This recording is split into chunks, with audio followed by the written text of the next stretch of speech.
അങ്ങനെ നമുക്കൊരു മുഖ്യമന്ത്രിയായി. ഇനി ക്യാബിനറ്റ് വരണം, ഭരണം തുടങ്ങണം. എന്തായിരിക്കും പുതിയ സർക്കാരിന്റെ ആദ്യ പരിഗണനാ വിഷയം? ഒന്നുറപ്പാണ്, ഒരു തെരഞ്ഞെടുപ്പ് വാഗ്ദാനം ആദ്യ പരിഗണനയിൽ വന്നേ പറ്റൂ. സ്ത്രീകൾക്ക് KSRTCയിൽ സൗജന്യ യാത്ര. കുറെ സ്ത്രീകൾ പെട്ടിയൊക്കെ പാക്ക് ചെയ്ത് യാത്ര പുറപ്പെടാൻ തയ്യാറായിരിക്കുന്ന റീലുകൾ ധാരാളം കണ്ടു ഇതിനോടകം സോഷ്യൽ മീഡിയയിൽ. തെരഞ്ഞെടുപ്പ് കഴിഞ്ഞ ഉടനെ KSRTCയിൽ ജെൻഡർ ടിക്കറ്റിംഗ് തുടങ്ങി എന്നൊക്കെ വാർത്തകൾ കണ്ടിരുന്നു. പിന്നീട് അത് നിർത്തിയെന്നും കാണുന്നു. ഇതൊക്കെ നടക്കുന്ന കാര്യമാണോ? സത്യത്തിൽ നടപ്പിലാക്കാൻ ഉദ്ദേശിച്ചത് തന്നെ പറഞ്ഞാണോ ഇത്? ഇങ്ങനെ സംശയിക്കാൻ കാരണമുണ്ട്. എന്താന്നല്ലേ, ഈ പദ്ധതി നടപ്പിലാക്കിയ മറ്റ് സംസ്ഥാനങ്ങളിലെ അവസ്ഥ തന്നെയാണ് കാരണം. നിലവിൽ കേരളം ഒഴികെയുള്ള മറ്റെല്ലാ ദക്ഷിണേന്ത്യ സംസ്ഥാനങ്ങളിലും ഭാഗികമായോ പൂർണ്ണമായോ സർക്കാർ ബസ്സുകളിൽ സ്ത്രീകൾക്ക് സൗജന്യ യാത്രയുണ്ട്. രാജ്യത്ത് ആദ്യം ഇത്തരമൊരു പദ്ധതി പ്രഖ്യാപിച്ചത് ഡൽഹിയിലാണ് 2019. പിന്നീട് തമിഴ്നാട്, കർണാടകം, ആന്ധ്ര, തെലങ്കാന എന്നീ സംസ്ഥാനങ്ങളിലും സ്ത്രീകൾക്ക് സർക്കാർ ബസ്സുകളിൽ യാത്ര സൗജന്യമാക്കി. എന്നാൽ എന്താണ് ഇവിടെയെല്ലാം സംഭവിച്ചത്?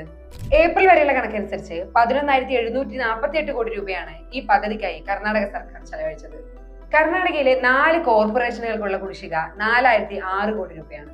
സൗജന്യ യാത്രാ പദ്ധതി നടപ്പിലാക്കിയ സംസ്ഥാനങ്ങളിൽ സ്വകാര്യ ബസ്സുകളിൽ യാത്രക്കാർ കുറയുന്നതായും റിപ്പോർട്ടുകളുണ്ട്.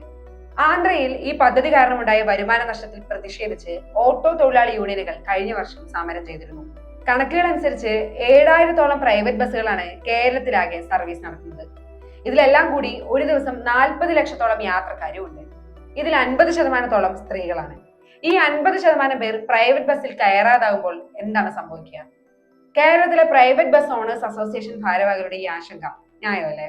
സൗജന്യ പദ്ധതികൾ സ്ത്രീകളുടെ തൊഴിൽ പങ്കാളിത്തം കൂട്ടുന്നതിന് പകരം അവരുടെ തൊഴിൽ സംഭാവനയെ വില കുറിച്ച് കാണിക്കുകയാണ് ചെയ്യുന്നതെന്നാണ് ആക്ടിവിസ്റ്റുകൾ പറയുന്നത്. സ്ത്രീകളെ അവരുടെ തൊഴിൽ മേഖലയനുസരിച്ച് തരംതിരിച്ച് അതിൽ പരിഗണന അർഹിക്കുന്ന വിഭാഗങ്ങൾക്ക് ആവശ്യമായ യാത്രാ ഇളവുകൾ നൽകുകയാണ് ചെയ്യേണ്ടത്. അങ്ങനെയാണ് യാത്രാ സംവിധാനങ്ങൾ സ്ത്രീ സൗഹൃദപരമാകുക. കേരളത്തിൽ സ്ത്രീകൾക്ക് സൗജന്യ യാത്ര കോൺഗ്രസ് ഗ്യാരണ്ടിയുടെ നെല്ലും പതിരും. OBC തയ്യാറാക്കിയ റിപ്പോർട്ട് വായിക്കാം, യൂട്യൂബിൽ വീഡിയോ കാണാം.